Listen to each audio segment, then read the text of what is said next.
Yo les cuento, empezamos Juan allá por agosto del año pasado y hoy estamos en el capítulo 6. Así que quizás para el 2030 terminemos, pero tranquilo. Cada paso que vamos dando, lo vamos dando seguro en la palabra de Dios, una predicación expositiva. Y yo titulé el mensaje pasado y una comida milagrosa. Y como ustedes recuerdan cuando Jesús alimentaba a esta multitud de personas, y vimos el domingo pasado que lo movió al Señor a hacer eso.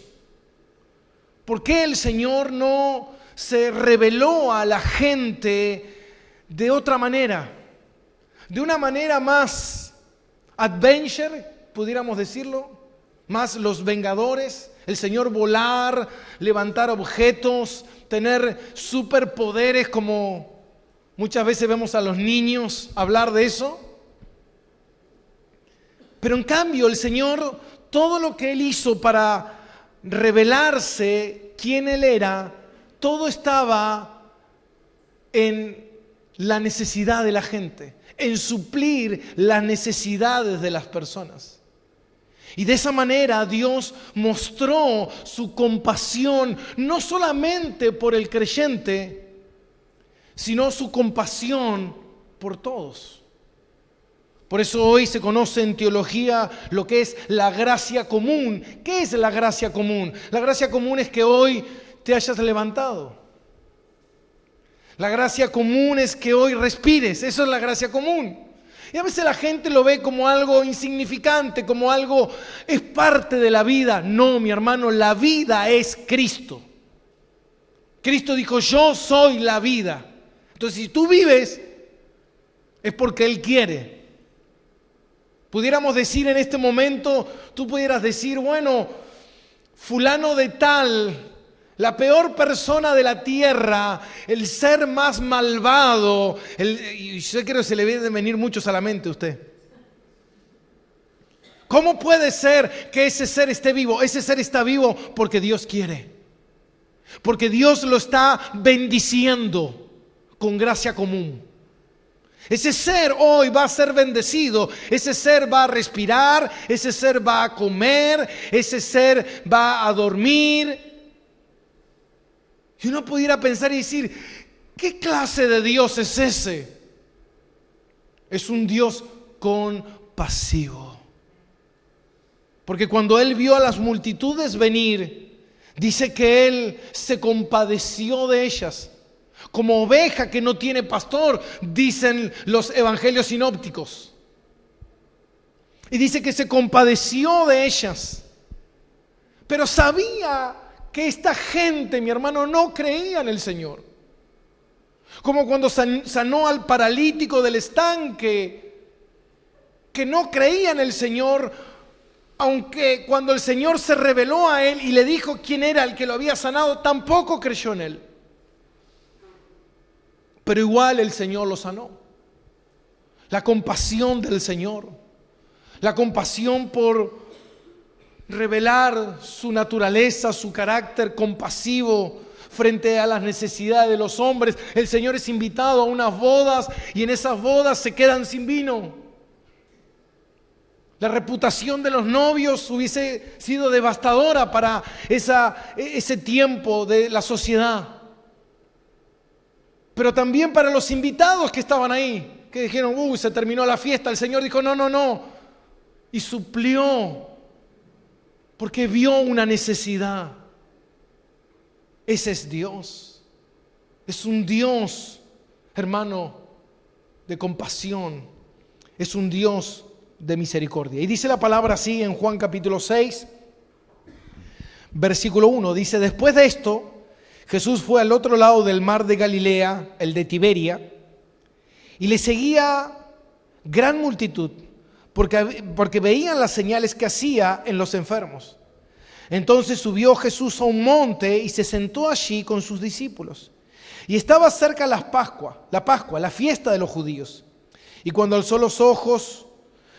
Jesús los ojos, vio que había venido a él gran multitud y dijo a Felipe, ¿de dónde compraremos pan para que coman estos?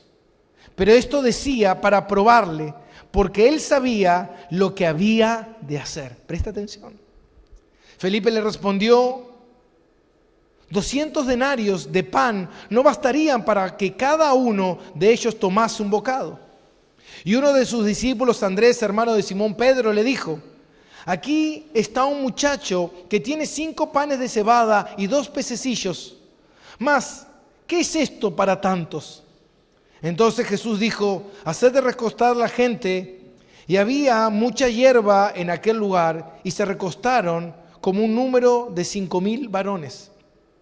Y tomó Jesús aquellos panes, y habiendo dado gracia, lo partió entre los discípulos, y los discípulos entre los que estaban recostados. Y asimismo de los peces cuanto querían. Y cuando se hubieron saciado, dijo a sus discípulos: recoged los pedazos que sobran, para que no se pierda nada. Y recogieron pues y llenaron 12 cestas de pedazos, y de los 5 panes de cebada sobraron de los que habían comido. Y aquellos hombres entonces, viendo la señal que Jesús había hecho, dijeron: este verdaderamente es el profeta que había de venir al mundo. Pero entendió Jesús que iban a venir para apoderarse de él y hacerle rey, y volvió a retirarse al monte él solo. Ahora, Jesús realiza aquí el milagro más grande en cuanto a alcance. Jesús dice que había 5,000 hombres, y se cree que esto, sin contar obviamente a las mujeres y a los niños, aproximadamente entre 15,000 y 20,000 personas fueron las que fueron alcanzadas por este milagro creativo que Dios hizo, y de manera masiva todas estas personas fueron alimentadas. Ya vimos el domingo pasado que Jesús hizo este milagro porque Él se reveló a la gente en cuanto a mostrar su compasión y en cuanto a ayudar a lo que ellos necesitaban. Ahora, la pregunta que nosotros debemos hacernos es: ¿de qué manera nos ayuda a nosotros esto que estamos viendo? ¿De qué manera este milagro ayudó a Felipe? ¿De qué manera este milagro ayudó a los discípulos? ¿De qué manera nosotros podemos entender y comprender qué es lo que está pasando aquí? La palabra de Dios dice en 1 de Pedro 1:6 que es necesario las pruebas. Pedro dijo que son necesarias las pruebas. ¿Por qué? Porque así como el oro es probado con el fuego, nuestra fe también es probada. ¿Para qué? Para que después de ser probada sea hallada en alabanza y gloria para el Señor. Ahora, mi hermano, esta oportunidad que se estaba gestando, que el Señor había diseñado, que el Señor había orquestado, no fue un improviso, no fue una casualidad, sino que antes de la fundación del mundo esto ya estaba diseñado. Y el Señor, dice la palabra del Señor, que el Señor estaba haciendo esta pregunta a Felipe cuando vio que las multitudes vinieron y que las multitudes necesitaban ser sanadas, ser alimentadas. ¿Por qué? Porque nosotros podemos ver en los otros evangelios cosas que tal vez Juan no relata. Y si nosotros vamos a Lucas capítulo 9, vamos a entender cómo se gestó esto. Cómo se gestó este escenario para que el Señor hiciera este milagro maravilloso. Y dice en Lucas capítulo 9, recuerden que este milagro está relatado en los 4 evangelios. Hay ciertas cosas que en algunos evangelios, recordemos que hay 3 evangelios que son los evangelios sinópticos que se conocen como el de Mateo, Marcos, Lucas. Y después encontramos el evangelio de Juan, que Juan apunta directamente a la divinidad de Cristo, a quién es Jesús. Como dice, arranca Juan capítulo 1, ¿no? El verbo era con Dios, el verbo es Dios. Amén. Y dice en Lucas capítulo 9, versículo 12, versículo 11. Y cuando la gente lo supo, le siguió y les recibió y les hablaba del reino de Dios y sanaba a los que necesitaban ser curados. Pero el día comenzó a declinar y acercándose los 12, le dijeron: despide a la gente para que vaya a las aldeas y campos de alrededor y se alojen y encuentren alimento, porque aquí estamos en un lugar desierto. Y él les dijo: dale vosotros de comer. Ahora, ¿qué estaba pasando? ¿Recuerdan que desde esa oportunidad que hablamos de Jesús en Jerusalén, en el estanque, sanando al paralítico, pasaron aproximadamente entre 6 meses y un año, donde Juan nos introduce en este capítulo, en el capítulo 6, y sabemos que Jesús había mandado a los 12 a sanar, a predicar el reino de Dios.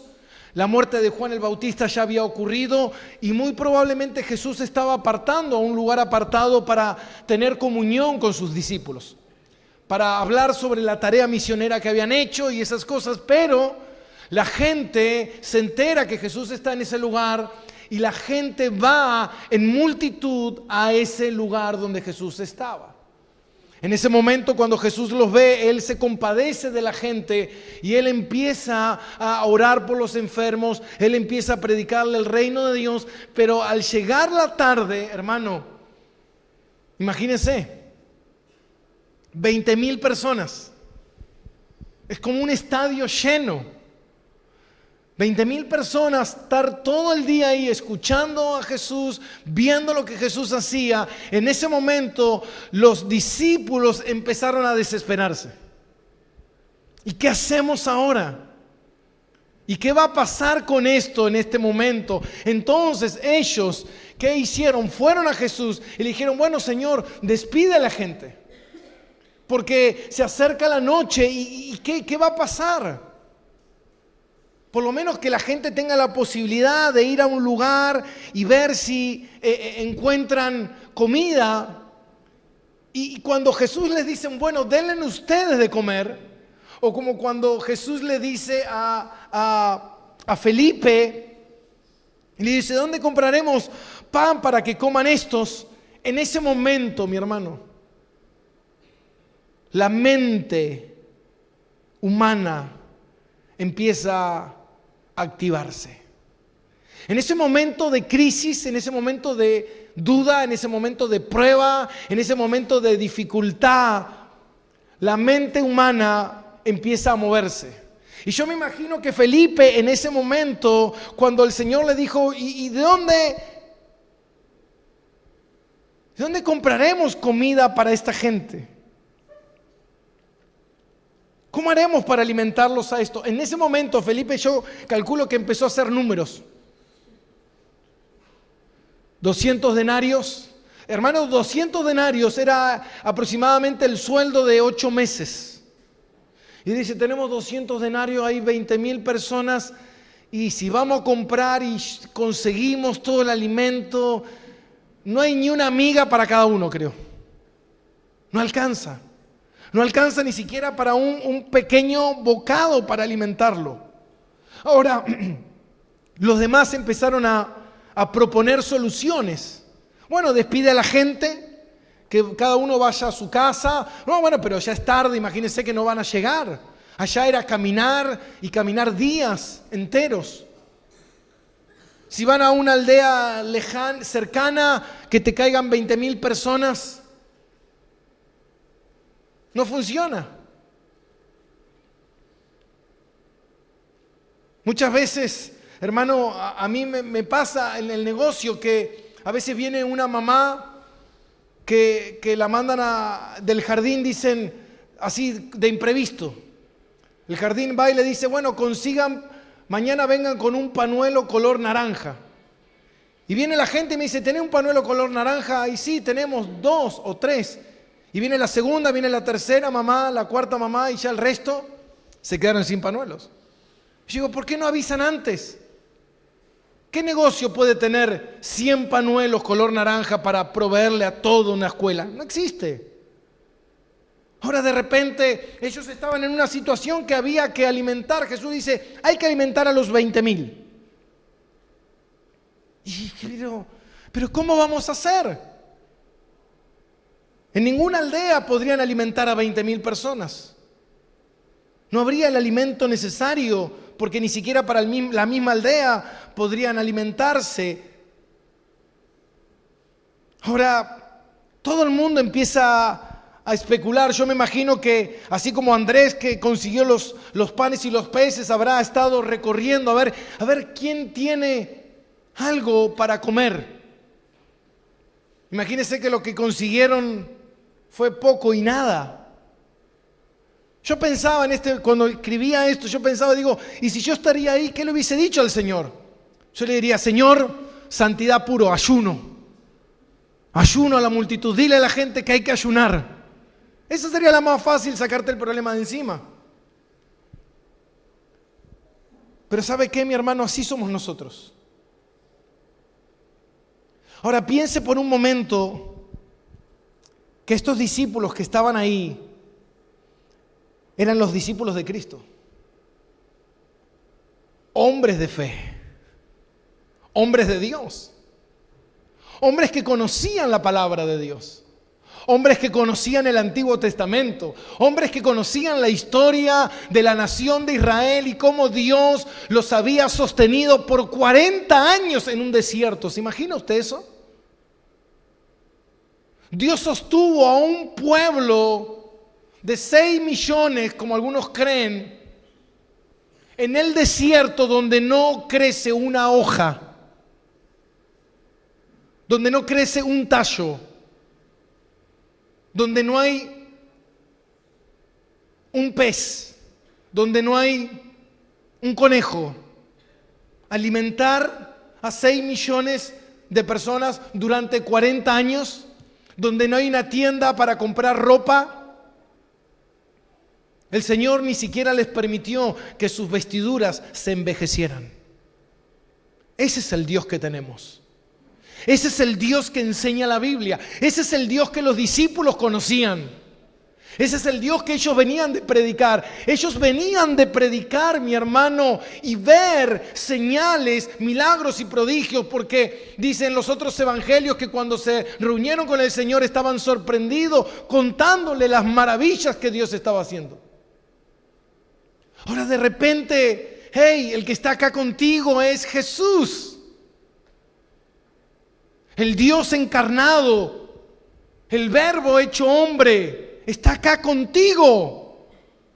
Y cuando de repente se vieron en una circunstancia difícil, de la primera manera que actuaron fue la manera que actuamos nosotros instintivamente, la manera carnal. ¿O me vas a decir que muchas veces cuando te pasa un problema, lo primero que haces son 5 llamadas telefónicas? Golpeas 20 puertas, lo hablas con todo el mundo, intentas buscar la solución por donde sea y al final muchas veces decimos, uy, no oré. Voy a orar al Señor a ver si el Señor me ayuda en esta. Me ayuda en este problema. Muchas veces acudimos al Señor de últimas, cuando ya se nos acabaron todos los recursos, pero no nos estamos dando cuenta quién está con nosotros. Si Él con nosotros, ¿quién contra nosotros? El Dios eterno, habitando entre nosotros, caminando entre nosotros. Nosotros estamos ahí y ellos están actuando de manera incrédula. Jesús hizo eso para probar lo que había en el corazón de ellos. Y el resultado fue evidente. Jesús hacía esto porque Él sabía lo que iba a hacer. Por eso Jesús mismo se retrasó y atendió a la gente hasta tarde y dejó que las cosas pasaran. Muchas veces no te preguntaste, ¿por qué Dios permite esto en mi vida? ¿Por qué esto se alarga tanto? Hermano, Jesús podría haber atendido a la gente hasta las 12 del mediodía y decir, bueno, listo, vayan porque después van a tener hambre. Jesús siguió atendiendo, no le preocupó la comida, no le preocupó la necesidad. Hermano, no le preocupó lo que nos preocupa a nosotros.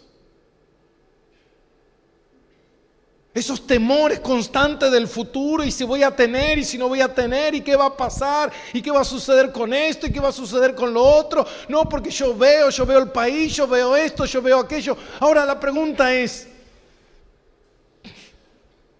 ¿crees en Dios? Felipe, ¿en quién estás creyendo? ¿Estás creyendo en tus cálculos, en tu calculadora, en tus números matemáticos?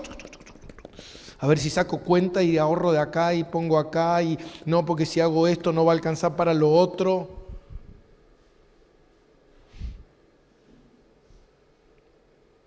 ¿Qué es la fe?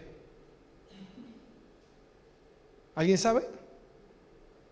La fe es la certeza y la convicción de lo que se espera.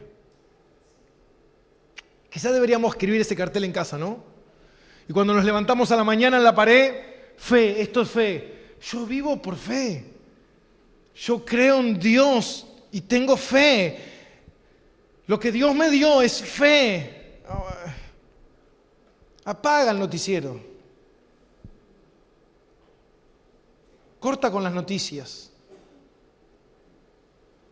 Vea la información fidedigna, vea el lugar correcto, vea el lugar que... No, está todo mal, los precios están subiendo, la crisis, se está cayendo el mundo a pedazos, ya está, mañana viene Cristo, no sé qué está pasando, tercera guerra mundial, ya estamos en el horno, no hay más agua, no hay más luz, no hay más oxígeno, me estoy quedando sin aire, me voy a morir, pastor. Ve a la Biblia. No, pero ve a la Biblia. La Biblia te santifica. ¿Y qué significa? ¿Que voy a ser más santo? Claro. Que vas a vivir con menos estrés, con menos ansiedad, con menos depresión, y que vas a creer en Dios. Ve a la Biblia. Felipe no estaba yendo a la fuente. Felipe estaba yendo a su bolsillo. Y él miró y dijo, problema, 20,000. Monedas, un par. No dan las cuentas. Bien, ese es Dios. Dios es un Dios de... ¿Usted sabía eso? Dios es un Dios que para Dios es 1 más 1 es igual a 3. Ese es Dios. Usted dice, no, pastor, 1 más 1 es igual a 2. No, ese no es Dios. Los números de Dios no son los números del hombre. Dios no se maneja por la lógica humana y el razón del hombre y lo que el hombre estipula. No. Y Dios lo que quería mostrarles aquí a sus discípulos, y lo vamos a ver más adelante porque a partir de aquí empieza como una serie de exámenes. Y tal vez te encuentras en un examen, tal vez te encuentras en una etapa de tu vida donde dices, ¿sabes qué? Yo le tengo miedo al futuro. Yo no sé qué hacer. Cree. Bueno, sí, yo creo. ¿Y qué hago con eso? ¿Me quedo de brazos cruzados? Santiago dice, la fe es sin obra. Si crees, tienes que ¿qué? Tienes que moverte. Amén. Ahora, estos discípulos venían de ver milagros asombrosos. Veían ver a ciegos, a mudos hablar, a cojos caminar, a muertos resucitar. Amén. Venían de ver la mujer de flujo de sangre, la hija de Jairo. Ahora, pero cuando se encontraron en esta situación, el problema, hermano, tapó su razón, nubló su fe. Ellos prefirieron acudir a recursos naturales en vez que recurrir a un Dios sorprendente, a un Dios compasivo, a un Dios, hermano, que no te suelta la mano. ¿Qué parte no entiendes de eso? Yo estaré contigo todos los días hasta el fin del mundo. Yo no entiendo la parte de Dios. ¿De qué parte estarías conmigo? ¿Estás conmigo desde lejos? ¿Me miras allá desde el cielo? ¿Y de allá me estás mirando? Y me dices, dale Gastón, dale, vos seguí, seguí. No entiendo la parte de que estarías conmigo. O la palabra de Dios dice que tú y el Padre harán morada en mi interior. ¿Qué parte no estoy entendiendo? En ese momento Jesús realiza un milagro extraordinario. Hizo sentar a la gente y Él tomó los panes y los peces que habían traído. Y sin ningún bombo y tambor, ni nada extraordinario como muchos pudieran pensar, Jesús simplemente tomó, los partió, oró y los repartió. Y el milagro ya estaba hecho. La gente que estaba ahí en ese lugar quedó atónita viendo lo que estaban viendo. De repente no tenían para comer, de repente no había comida, de repente el maestro los manda a sentar diciendo qué será lo que Dios va a hacer o qué será lo que este hombre hará, porque no creían en Jesús como Dios. Pero de repente empezaron a ver algo extraordinario. Algo estaba ocurriendo, la gente estaba comiendo. Y me gusta el versículo 12 porque dice, y cuando se hubieron saciado. Yo no sé si usted alguna vez hizo algún cumpleaños o invita a gente a comer, usted vea cómo la gente come. Más cuando es gratis. Como que lo gratis es más rico pareciera, ¿no?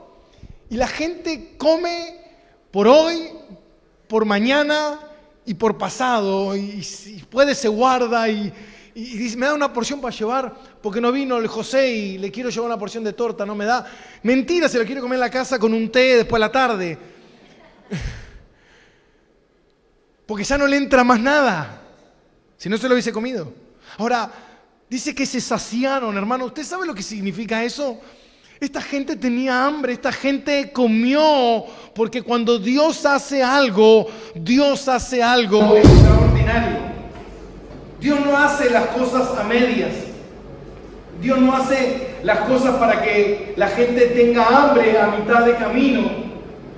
Dios hace las cosas porque realmente cuando Él las hace son grandes. Al contrario de lo que decía Felipe. Felipe decía, no tenemos dinero ni para un bocado para cada uno. Y dice que al contrario de eso, sobraron 12 cestas llenas. Y dice la palabra esto, mire.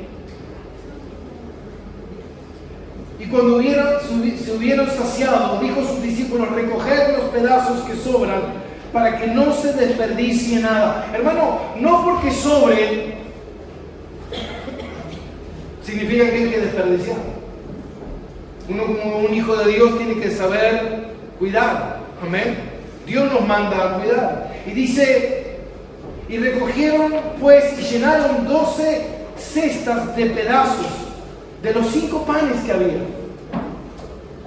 ¿Usted sabe lo que es 12 cestas? ¿Sabe lo que es tener... ¿Qué pasó? ¿Nos quedamos sin micrófono? ¿Sabe lo que son 12 cestas llenas? ¿Para qué fue ese resultado? Para mostrar y ser evidente, mi hermano, que aunque esa persona había traído esos panes y esos peces, el Señor dejó bien claro que Él había hecho un milagro y que ese milagro era notorio hasta para que la gente pudiera ver. Porque uno pudiera decir, bueno, tal vez no comió nadie. Tal vez los escépticos pueden decir, bueno, lo que pasó es que nadie comió. No, acá están 12 cestas llenas de comida, de pan, de abundancia, para mostrar lo sorprendente que es Dios. Esto que fue sorprendente, obviamente a la gente le impactó. Recuerden que la gente estaba ahí no por Jesús, sino por lo que Jesús les podía dar. Entonces dice en el versículo 14 y 15, aquellos hombres entonces, viendo la señal que Jesús había hecho, dijeron, este verdaderamente es el profeta que había de venir al mundo. Pero entendió Jesús que iban a venir y apoderarse de él y hacerle rey, y volvió a retirarse al monte él solo. Hermano, esta gente que estaba sorprendida,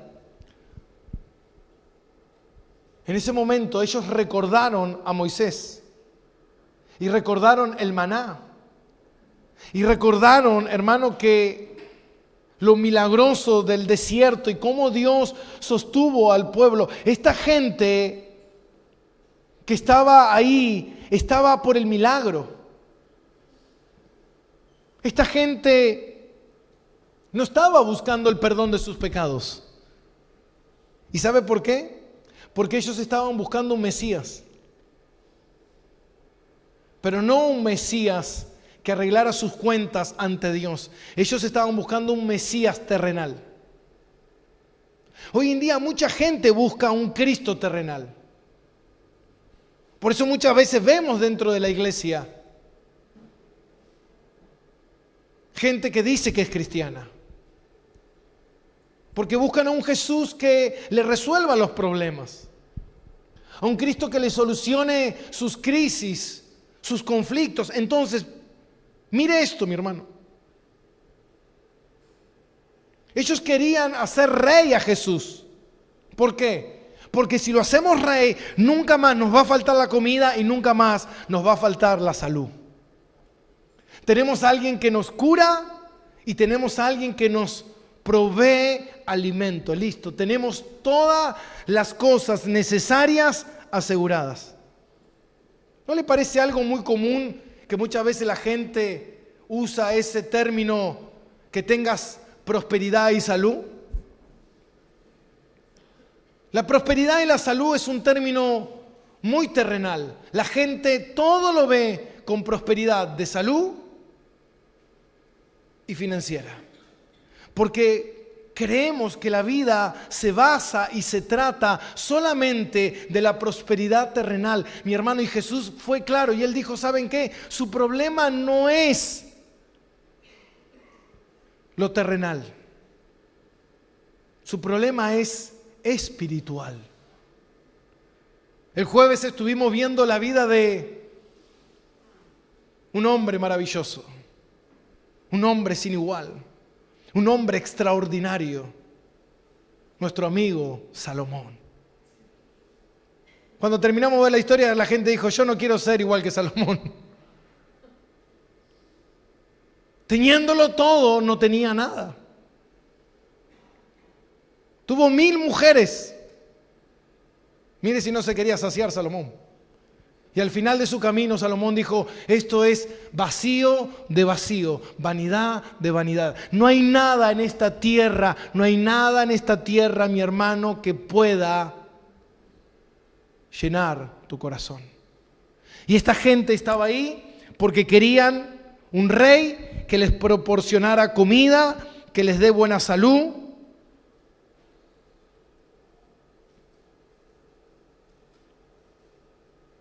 Pero ¿sabes qué? Jesús no vino en esos términos. Jesús se los dio porque Él vio la necesidad de la gente, pero Jesús no vino en esos términos. Por eso Jesús no se quedó. Por eso Jesús se fue. Porque Él no va a ser el rey que ellos quieren. Él va a ser el rey que Dios ha establecido. Él va a ser un rey en tu corazón, un rey que te sacie de paz, un rey que te perdone de tus pecados y un rey que te sane el alma, que te dé vida en el alma, que te dé vida eterna. Ese es el Rey que Él vino a ser para los hombres. Por eso los hombres no lo quisieron, lo desecharon. Cuando vieron que no iba a ser el Rey que ellos querían, se fueron.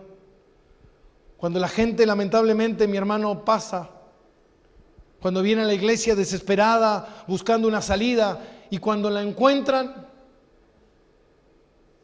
ya ahora no tengo más tiempo para Jesús. Ahora tengo que ocuparme de mi familia que Dios me restauró. Ahora ya no tengo más tiempo para Jesús, tengo que ocuparme de mi crecimiento económico, del trabajo que Dios me dio. Así es la gente, mi hermano.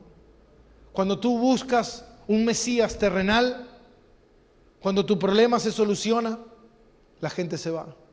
Pero cuando tú verdaderamente